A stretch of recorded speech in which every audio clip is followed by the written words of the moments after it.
münasibetle selamlıyor. Aziz şehrimize dağlar getirdiniz başkanım. Hür davanın hür lideri. Genel Başkanımız Sayın Zekeriya Yapıcıoğlu. Hoş geldiniz. Hür davanın hür lideri. Genel Başkanım aziz şehrimize, Şeyh Said'in diyarına hoş geldiniz.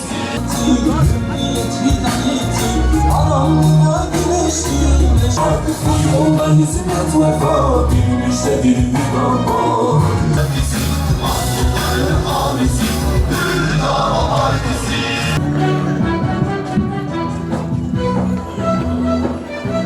Kelamların en güzeli olan Kur'an-ı Kerim tilavetiyle başlayacak. Kur'an-ı Kerim tilavetini yapmak üzere Mehmet Sağlam hocamızı sahneye davet ediyorum. Buyurun hocam. Bismillahirrahmanirrahim. Ya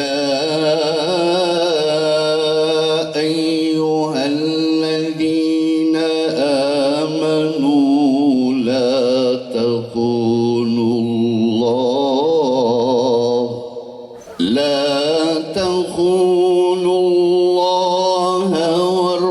والرسول وتخونوا أماناتكم ويمكرون ويمكر الله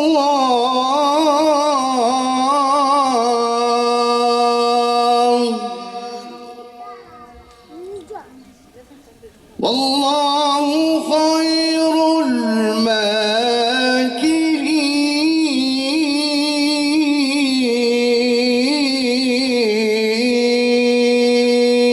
الماكرين صدق الله العظيم الفاتحة. Bismillahirrahmanirrahim. Hüdapar Elazığ İl Teşkilatımızın 4. olağan kongresine hepiniz hoş geldiniz, sefalar getirdiniz. Rabbim kongremizi hayırlara vesile kılsın inşallah. Kongremizin program akışı şu şekilde olacaktır. İl Başkanımız Sayın Yasin Kavaklı'nın selamlama konuşmaları, Genel Başkanımız Sayın Zekeriya Yapıcıoğlu'nun konuşmaları, faaliyet raporunun okunması ve ibrası, mali raporun okunması ve ibrası, seçimler ve akabinde kapanış olacaktır. Kıymetli misafirler, şimdi açılış konuşmalarını yapmak üzere Hüdapar Elazığ İl Başkanımız Sayın Yasin Kavaklı'yı huzurlarınıza arz ediyorum. Buyurun Sayın Başkanım. Bismillahirrahmanirrahim. Sayın Genel Başkanım, kongremize teşrifiniz bizi onurlandırmıştır. Hoş geldiniz, sefalar getirdiniz. Öncelikle bilmenizi isterim ki, Gazze'de yaşatılan katliamın acısını yüreklerimizde hissederek buruk bir şekilde kongremizi icra ediyoruz. Şehit olan kardeşlerimizin şehadetleri mübarek olsun. Rabbim yaralı kardeşlerimize şifa ihsan eylesin. Soykırımın bir an önce durdurulması için İslam ülkelerinin birliğini sağlasın. İl başkanlığım süresince yönetimimiz ile birlikte şehrin kalkınması ve değerlerimizin daha yaşanılır hale gelmesi için bir dizi çalışmalar yürüttük, ziyaretler yaptık. Aziz şehir Elazığ için çaba sarf eden kurum ve kuruluşlarımızla uyum içerisinde çalışma azmi gösterdik. Halkımızın sorunlarına çözümler üretmek için kamu kurum ve kuruluşları ile etkili ve verimli görüşmeler gerçekleştirdik. Yaptığımız ziyaretlerde karşılaştığımız olumsuz durumlara ve sıkıntılara çözüm ürettik. Yapıcı ve inşa edici bir muhalefet anlayışını önceledik. Adalet temelinde olaylara yaklaştık. Halkımızın haklı taleplerinin yanında yer alarak siyasetimizi şekillendirdik. İl, ilçe, belde ve köylerimizin maddi ve manevi değerlerine sahip çıkmaya çalıştık. Bu minvalde Arıcak ilçemizin Ters Lalesi, Alacakaya'nın kromu ve vişne rengi mermeri, Madenin Bakırı, Sivrice'nin Hazar Gölü ve Kayak Merkezi, Ağı'nın leblebisi ve doğa güzelliği, Baskil'in kayısısı, Keban'ın su ürünleri, Kovancıların tarım arazisi, Palu'nun inanç turizmi ve tarihi, Karakoçan'ın tarım ve hayvancılığı, Kovancılar ilçemizin tarımı başta olmak üzere bu değerlerimizle birlikte büyümesini önceledik ve bu değerlerimize sahip çıkılmasını istedik. Aynı şekilde şehrin kronikleşmiş sorunlarını da gündeme taşıdık. Ulova projesinin bir türlü hayata geçirilmemesini ve Pertek Köprüsü'nün sürüncemede bırakılmasını kabullenmedik. Çimento fabrikasının bulunduğu yerde halkımızın hayatını tehdit ettiğini, çevre kirliliğine neden olduğunu ve etrafındaki mahallelerimizin gelişip büyümesinin önünde büyük bir set oluşturduğunu her platformda dile getirdik. İlin sanayisine, eğitimine, sağlık sektörüne, ulaşımına, tarım ve hayvancılığına, inanç ve kültürel turizmine sahip çıkılması ve bir bütünlük içerisinde kalkınmasına dikkat çekerek gerekli girişimlerde bulunduk. Elazığ halkının faydasına olabilecek her türlü hizmetin arkasında durduk ve bundan sonra durmaya da devam edeceğiz inşallah. İstiyoruz ki taşıdığımız bu hassasiyetler artık belediyelerde, milletin meclisinde de yer bulsun. Ben bir kez daha kongremize katıldığınız için hepinize teşekkür ediyorum. Saygı, hürmet ve selamla hepinizi selamlıyorum. Allah'a emanet olun. Esselamu Aleyküm.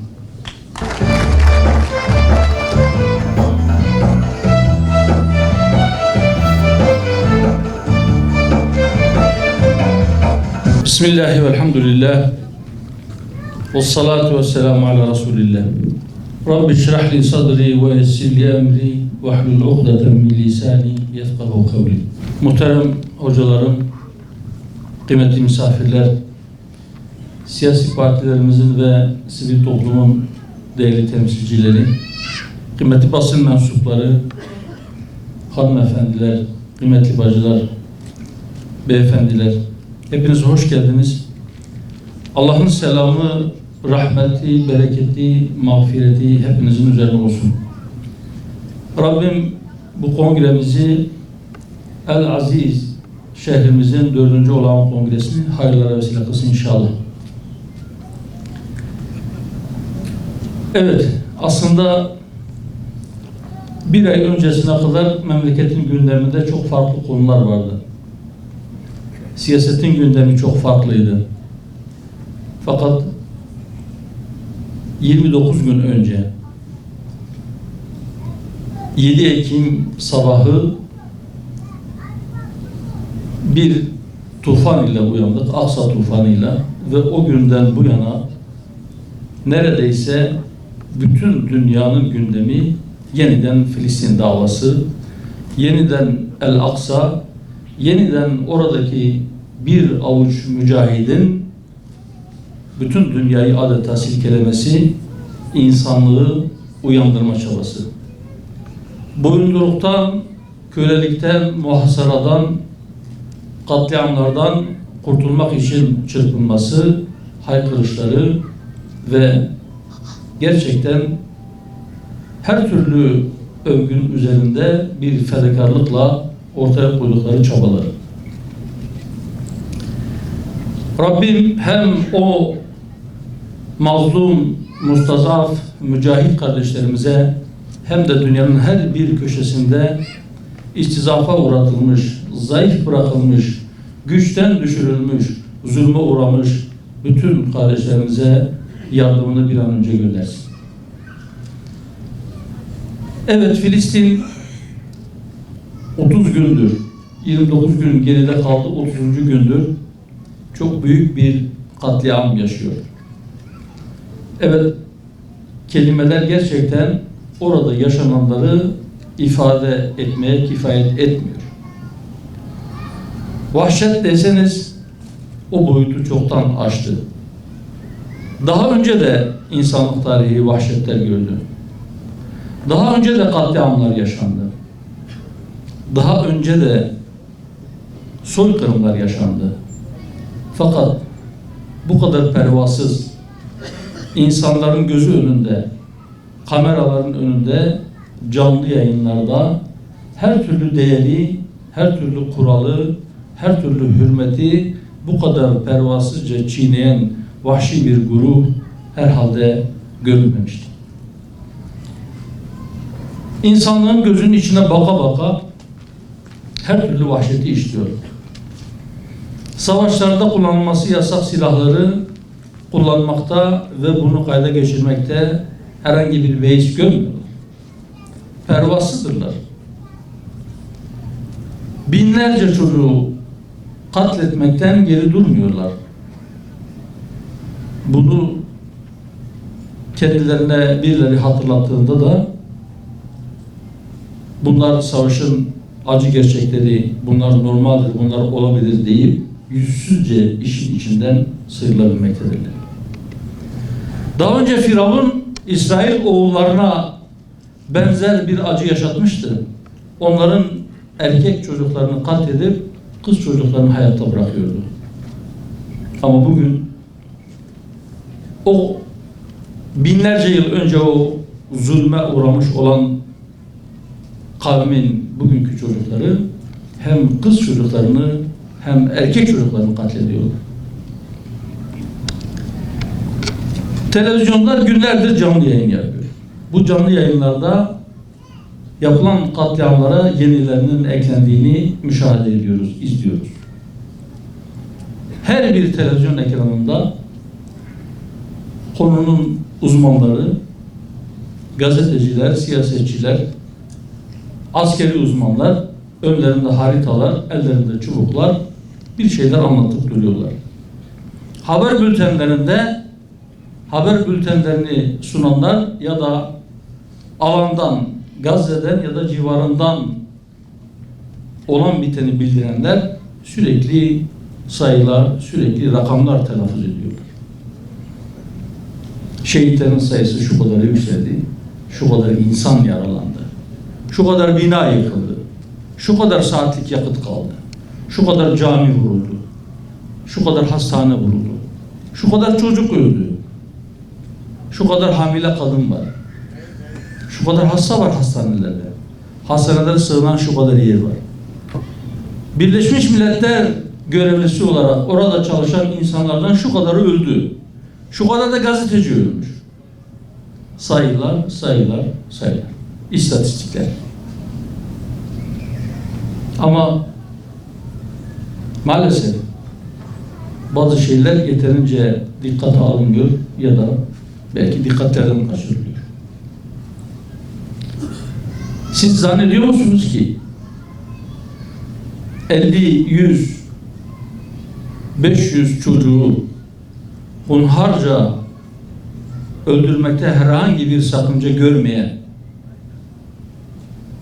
bu çocuklar büyüdüğünde onlar bir Yahudi öldürebilirler. O yüzden bugünden 1 yaşındayken, daha beşikteyken, daha süt emerken öldürülmelerinde herhangi bir sakınca yoktur diyenler sayı 5.000'e, 10.000'e çıktığında sırf bundan dolayı kana doymuş olacaklar da duracaklar mı? Kendiliğinden duracak mı bu vahşet? Ya da onlarca görevlisi doğrudan hedef alınarak okulları, mülteci kampları ya da başka birimleri doğrudan doğruya hedef alınarak onlarca üyesi, görevlisi öldürülen Birleşmiş Milletler bu sayı yüzlerce olduğunda farklı bir şey mi yapacak? Ya da Batı dünyası. Batı dünyası derken şu ayrımı yapmak gerekir. Özellikle Batı ülkelerinin idarecileri. Şu kadar çocuk öldürülüyor diye kendilerine söylendiğinde ama İsrail'in de kendisini savunma hakkı vardır diyen yöneticileri. Bu sayı biraz daha arttığında acaba onlar merhamete mi gelecek? Canavar merhamete gelmez. Canavara tahabbüp onun merhametini değil, onun iştihasını artırır diyor Üstad Bediüzzaman. Bu İslam halklarının, Müslümanların yaptığı her bir şeyi biz değerli buluyoruz. Kıymetlidir. Hiç olmamasından iyidir. hiçbir şey olmasa Müslümanların oradaki kardeşlerin sesini duyurmak için meydanlara çıkıp yürüyüş yapması, meydanlara toplanıp miting yapması, yardım kampanyaları düzenlenmesi, o yardımlar her ne kadar istenilen düzeyde sınır kapısından geçip oradaki kardeşlerimize ulaşmasa da en azından sınıra kadar gitmiş olması ve kapının açılmasının sabırsızlıkla beklenmesi bu bile değerlidir. Kim ne yapabiliyorsa.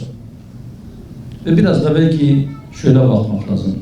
Acaba biz elimizden gelen her şeyi yaptık mı ki bizim yaptığımız bizim başka bir kardeşimizin yaptığından bir tık daha yukarıdadır diye onun yaptığını tamamen geçersiz, tamamen gereksiz ya da boş bir uğraşmış gibi değerlendirelim.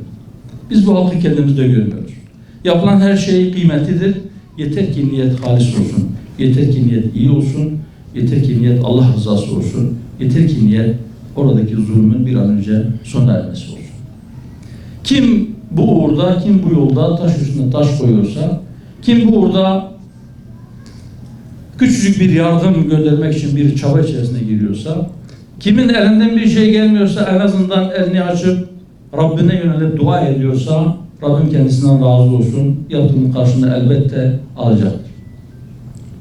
Uzun süredir biz çağrılarda bulunduk. Hükümete çağrıda bulunduk.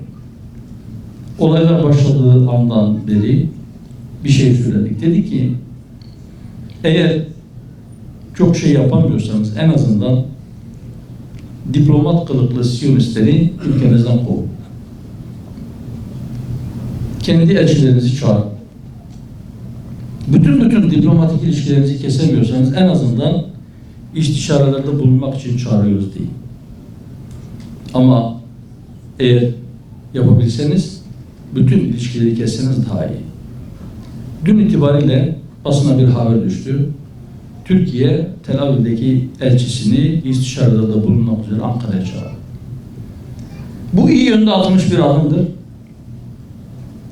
Güzel bir adımdır. Rabbim hayırlara vesile kılsın ve inşallah bunun arkası gelir. Keşke Siyonist işgal rejimiyle diplomatik ilişkisi olan her bir ülke, her bir İslam ülkesi, en başta onlara düşüyor çünkü, kendi diplomatlarını, kendi elçilerini oradan çağırabilseler. Bu bir baskı oluşturur. Keşke Latin Amerika ülkelerinden önce İslam ülkeleri bunu hızlı bir şekilde yapabilseydi. Ama olsun. O gün yapamadılarsa en azından bugün yapmalılar.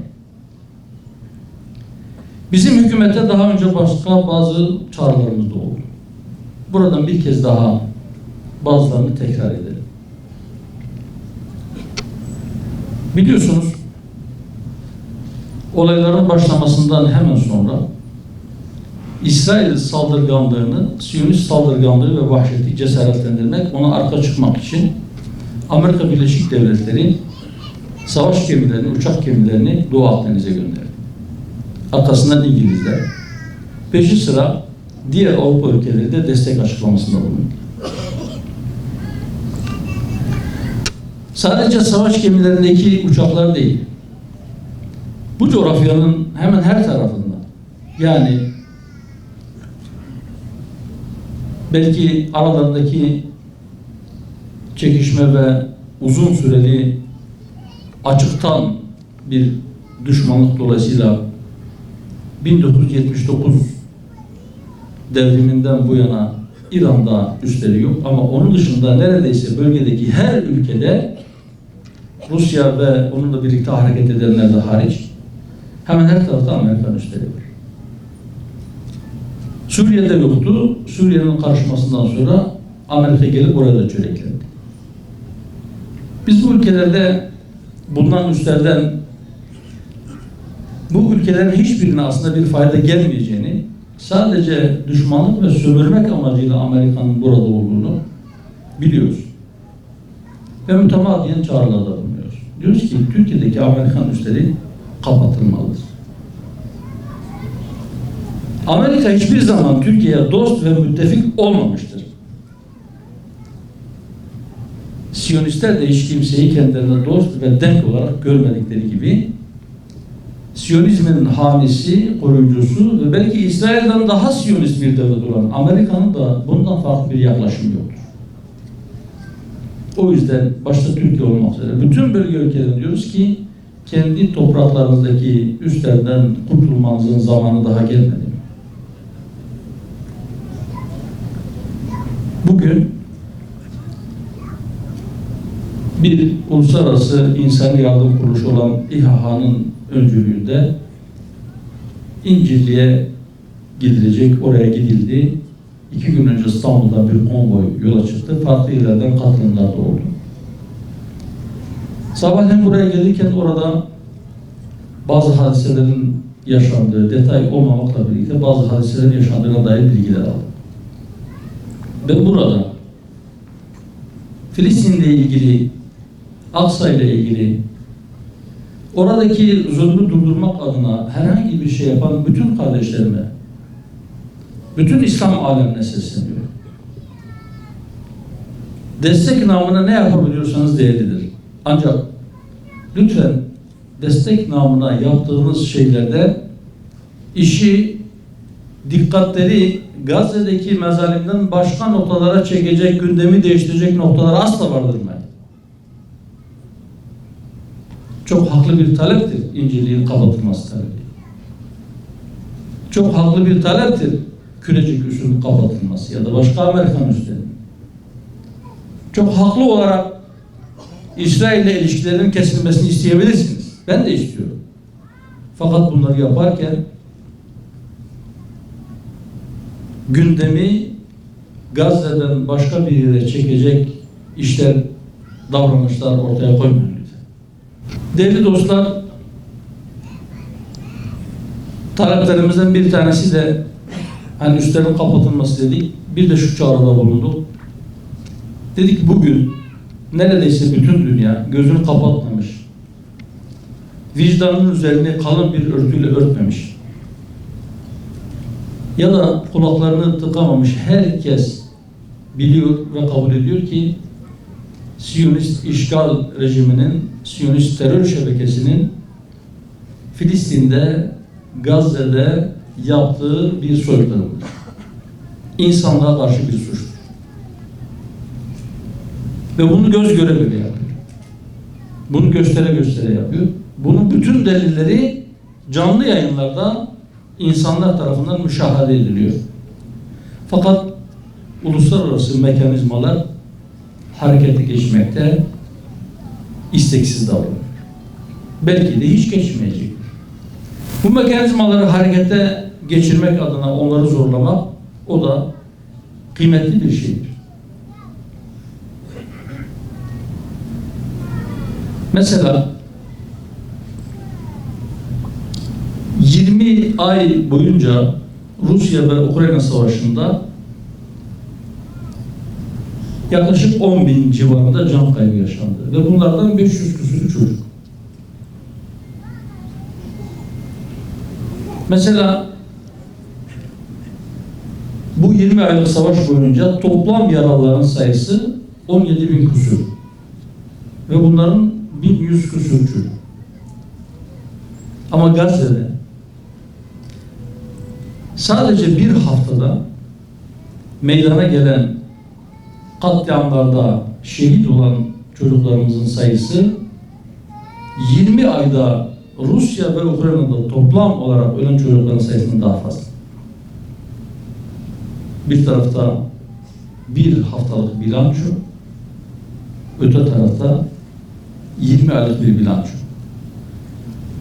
Ve üstelik o toprakların genişliğiyle Gazze'nin yüz ölçümünü siz kıyas ettiğinizde tablonun ne kadar korkunç olduğu, ne kadar dehşet verici olduğu biraz daha iyi anlaşılır. Ama buna rağmen Putin savaş suçu işliyor diye harekete geçen uluslararası mekanizmalar çok ağır ve isteksiz. Hükümetten ve Sayın Cumhurbaşkanı'ndan açıklamalar geldi. Biz Uluslararası Ceza Mahkemesi'nin, Adalet Bakanı'nın da açıklaması vardı bu yönde de. Uluslararası Ceza Mahkemesi'nde bu suçların yargılanması için çaba sarf edeceğiz. Güzel. Değerli. Allah kolaylık versin. Allah yolunuzu açık etsin. Ama Daha önce söyledik, bir kez daha söylüyoruz. Burada da yapılabilecek şeyler var. Türk Ceza Kanunu'nun 13. maddesine göre dünyanın herhangi bir yerinde insanlığa karşı suç işleyen birisi evrensellik prensibi gereği burada soruşturulabilir. Çünkü bu suç başka bir ülke vatandaşına karşı işlenmişse de insanlığa karşı işlenmiş olduğu için ve insanlığa karşı işlenen soykırım bunlardan bir tanesidir. Bu gibi suçlarla mücadele etme konusunda hazırlanan uluslararası sözleşmelere imza atmış bir ülke olarak Türkiye'de bu görevini yerine getirme adına kanunlarda değişiklik yaptı ve dedi ki dünyanın herhangi bir yerinde herhangi bir ülke vatandaşına karşı herhangi başka bir ülkenin vatandaşı, yabancı birisi benim vatandaşım olmasa da, benim topraklarımın dışında da, benim vatandaşım olmayan birisine karşı da işlese, eğer bu suç insanlığa karşı bir suçsa, eğer soykırımsa ben bu suçu soruştururum. Yargılama etkisini ben kendi mahkemelerime veriyorum diye kanun çıkar. Ama bunun bir şartı var. Bunun için Adalet Bakanlığı'nın talebi gerekir. Adalet Bakanlığı talep ederse savcılar bu konuda dava açabiliyor. Ve bence Türkiye'deki savcıların, Türkiye'deki mahkemelerin herkesten daha hızlı hareket ederek en önce bu vahşeti, bu vahşileri, bu katil sürüsünü yargılamak için bir önce harekete geçmesi gerekir. Buradan bir kez daha bu çağrıyı yineliyoruz. Daha önce yaptınız. Daha önce Mavi Marmara davasında uluslararası sularda Gazze'nin 100 kilometreden daha fazla uzağında herkesin ortak malı olan uluslararası sularda tamamen yardım malzemesi taşıyan gemilere haydutça bir saldırı oldu ve orada 10 kardeşimiz şehit edildi. Bundan dolayı İstanbul Ağır Ceza Mahkemesi'ne bir dava açtı. Evet, belki o gün saldırıya uğrayanlar, şehit olanlar bizim vatandaşlarımızdı. Ama fark etmiyor. Başka ülke vatandaşı da olsa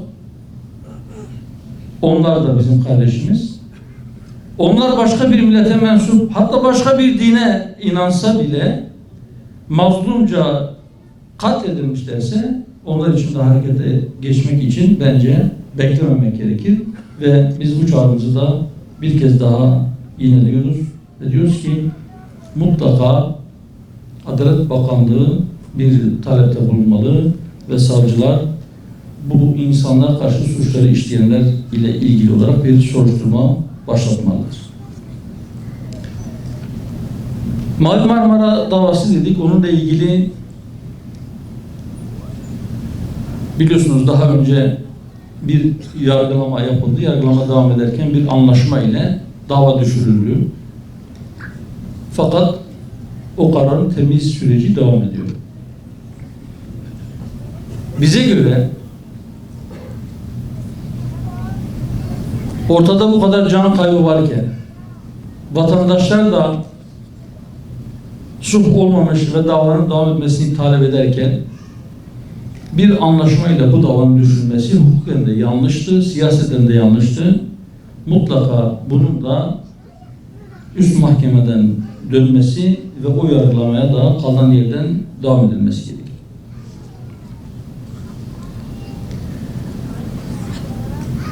Bir diğer denilmesi gereken husus değerli dostlar,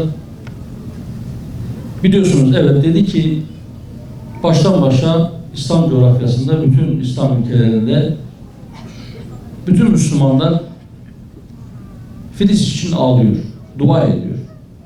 Oradaki kardeşleri için bir şeyler yapma gayretinde, telaşında. Fakat bizim aramızda yaşayan, bizdenmiş gibi görünen, ismi bizimkine benzeyen ama aslında bu ümmetin kahir ekseriyetinin yapmaya çalıştığının tam tersini yapan bazı gizli Siyonistler var. Ya da Siyonist hayranları. Ya da uşakları. İş bu kadar ayyuka çıkmış, zulümler bu kadar pervasızca işleniyor ki bu gizli Siyonistler ya da Siyonist hayranları açıktan doğrudan doğruya Siyonistleri savunamıyorlar. Buna cesaret edemiyorlar. Ama buna bazı kılıflar bulma telaşındadır. Biraz daha masumlaştırma, en azından onların suçlarını hafifletme niyetiyle tabiri caizse onların avukatlığını yapıyorlar. Ne diyorlar mesela? Biraz önce Batı ülkelerinden bahsettik. Yapılan bütün bu kıyımlara, bütün bu vahşetlere karşı ama İsrail'in kendisini savunma hakkı var diyorlar. Bunu neye dayandırıyorlar? Diyorlar ki 7 Ekim sabahı eğer Filistinli mücahitler Aksa Tufanı operasyonunu başlatmamış olsalardı İsrail'de bu saldırıları yapmayacak. Şunu unutuyorlar ama orada 75 yıldır devam eden bir işgal var. Siyonist işgal. Ondan önce de 30 yıllık bir İngiliz işgali vardı. Ve bütün bu 105-106 yıllık işgal boyunca oradaki Müslümanlar zulüm gördüler, katliam gördüler. Topraklarına el kondu, hatta evlerine el kondu, eşyalarını bile almalarına izin verilmeden gözlerinin önünde çocukları öldürüldü. Gençleri, yaşlıları, kadınları, 10 yaşındaki çocukları ellerine kelepçe vurularak Siyonist zindanlarına götürüldü. Dışarıdan kardeşlerinin onlara gönderdiği 1 kilo mercimeği bile neredeyse tane tane kontrol etmeden vermediler onlara. Hastanede ilaçsız bırakıldılar. Suları kesildi, elektrikleri kesildi. Bu zulüm sürekli devam etti ve işgal her gün karış karış genişlemeye başladı. Her gün ama devam etti. Bir Filistinli kardeşimizin tabiriyle onlar da dediler ki biz şimdiye kadar taksit taksit bir bedel ödüyorduk ve borcumuz da bir türlü bitmiyordu. Biz artık borcumuzu peşin ödeyeceğiz. O borcu peşin ödemek için bu harekat başlattılar. Ama o Siyonist seviciler ya da onların avukatları ya da gizli Siyonistler ya da Yahudi olmayan Siyonistler sanki 75 yıldır Siyonist işgal yokmuş gibi eğer Aksa Tufanı operasyonu olmasaydı bu savaş olmayacaktı. Bu kadar kan dökülmeyecekti. Dolayısıyla aslında o bebeklerin, o kadınların, o hastaların, o ambulansların, o okulların, camilerin, kiliselerin vurulmasının birinci derecedeki sorumlusu Hamas'mış. Buna kendileri inanıyor mu? Ben hiç zannetmiyorum. Ama illa avukatlığını yapacaklar ya, bir şey bulmaları gerekiyor. Ellerinde bu var, buna sarılıyorlar. Şimdi hadi Sayın Cumhurbaşkanı'nın tabiriyle Batılıların bir borcu vardı Yahudilere. Beni İsrail onların elinden çok çekmişti, çok katliamlar yaşamıştı. Onlar o borçlarını Müslümanların kanıyla ödemek istiyorlar. Onlar Yahudilerin kanını dökmüşlerdi. Diyorlar ki siz bizim kanımızı dökmeyin ama illa kanınıza karşı kan almak istiyorsunuz. Buyurun işte orada Müslüman çocuklar, kadınlar, beli bükülmüş ihtiyarlar gidin. Oradan alın alacağımızı. Onları anlıyoruz. Peki bizde adı bizimkinden olan, bizim memleketimizde yaşayan, şimdi kimliklerde yazmıyor ya, eskiden bir din hanesi vardı. Kütüğünde İslam yazan insanlara mı oluyor? Hatta Müslümanların karşısına geçip onlardan yarın oy isteyecek olan siyasiler görüyorsunuz değil mi? İsrail bir devlet terörü estiriyormuş. Bu devlet terörüne sebep olan da bir terör örgütü olan Hamas'ın terör eylemleriymiş. Yüzünüze gözünüze dursun. Bütün vicdanınız kurumuş. İnsanlıktan da istifa etmişsiniz. Hamas 1987'de kuruldu. 87'den önce bu Siyonistler hangi bahaneyle, hangi gerekçeyle orada çocuk öldürüyordu?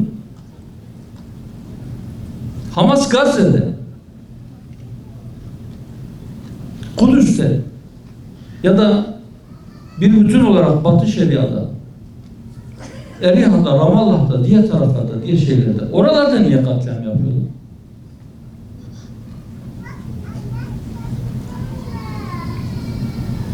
Ya da 7 Ekim'de bu harekat başladı. Peki Eylül ayında, Ağustos ayında neden her gün Mescid-i Aksa'nın içerisine gidip oranın kutsiyetine halal getirerek bunu bir de bütün İslam ümmetinin gözünün içine sokuyorlar? Bunu görmüyorlar. Gayet iyi görüyorlar. Ama zannediyorlar ki bugün için dünyanın maddi ve askeri gücünü elinde bulunduran Batılıların Siyonistlerin yanında saf tutmalarından dolayı onlar da orada yerlerini belli ederlerse, orada saf tutarlarsa, orada hizaya girerlerse zannediyorlar kendilerine de bir şey düşecek. Bir ulufe bekliyorlar. Ya da oradan güç devşirecekler. Belki kendilerine iktidar kapıları açılacak. Heyhat! Allah'ın izniyle Siyonist seviciler bu memlekette bu aziz milletten asla yüz bulmadılar, bundan sonra da bulamayacaklar.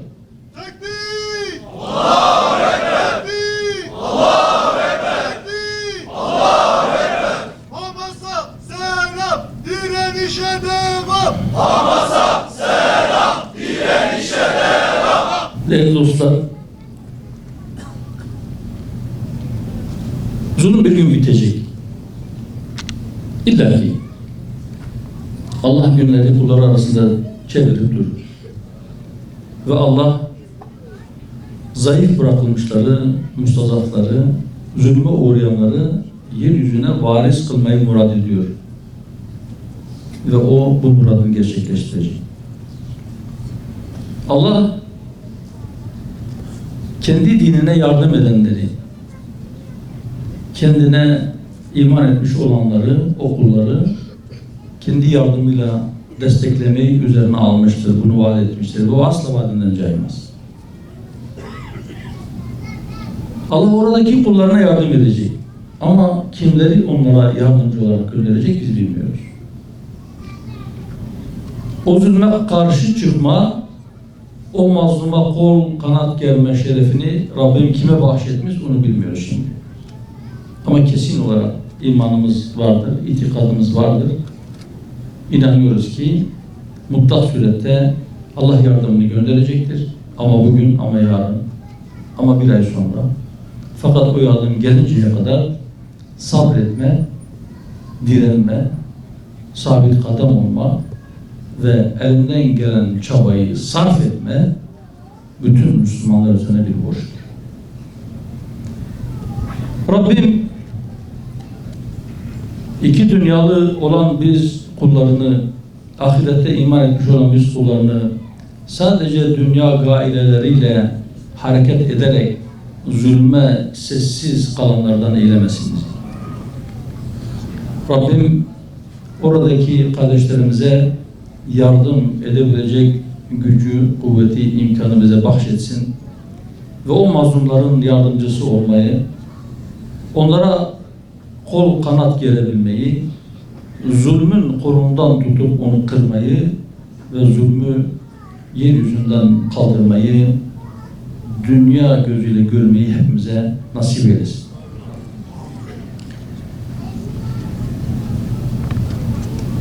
Aslında dediğim gibi yani gündem kalabalık fakat orada oluk kan akarken, çocukların, masumların, kadınların kanı akarken başka meselelere girmek bize biraz acı geliyor. Yani Moğolların oluk kan akıttıkları dönemde işte pirenin veya başka bir necaset olan bir kanın hükmünün tartışılması gibi bir şey gibi geliyor bize. O yüzden diğer meselelere girip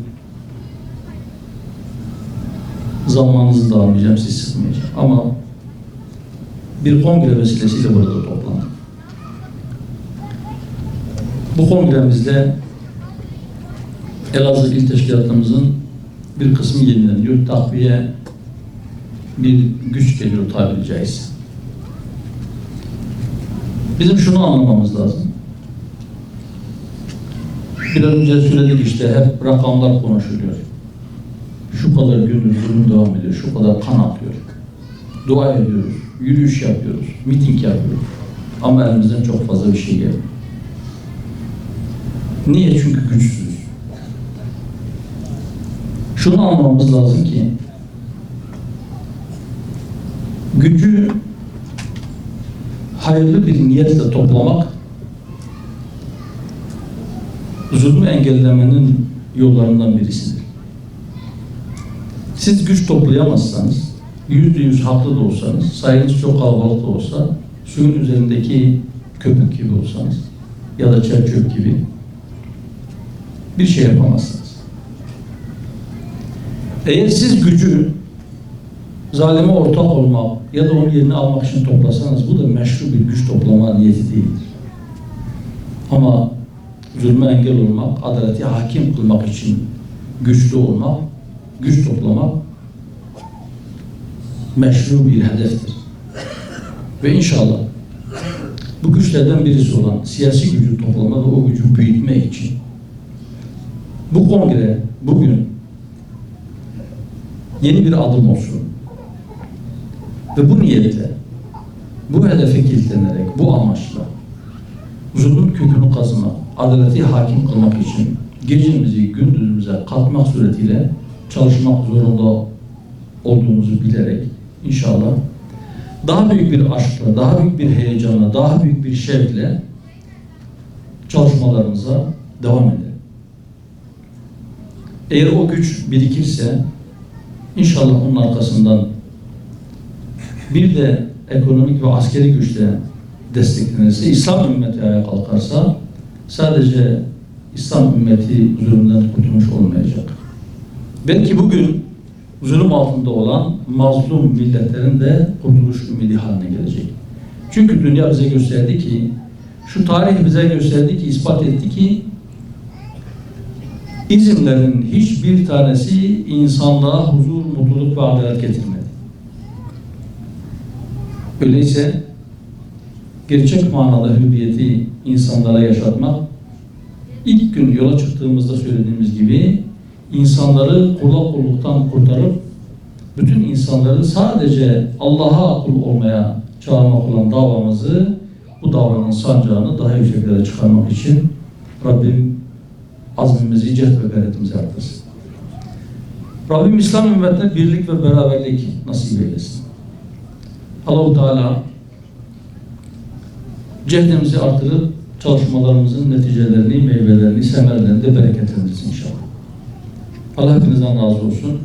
Ben bu dua ve bu temennilerle hepinizi Allah'a emanet ediyorum. Davamızın sonu alemlerin Rabbi olan Allah'a hamd etmek.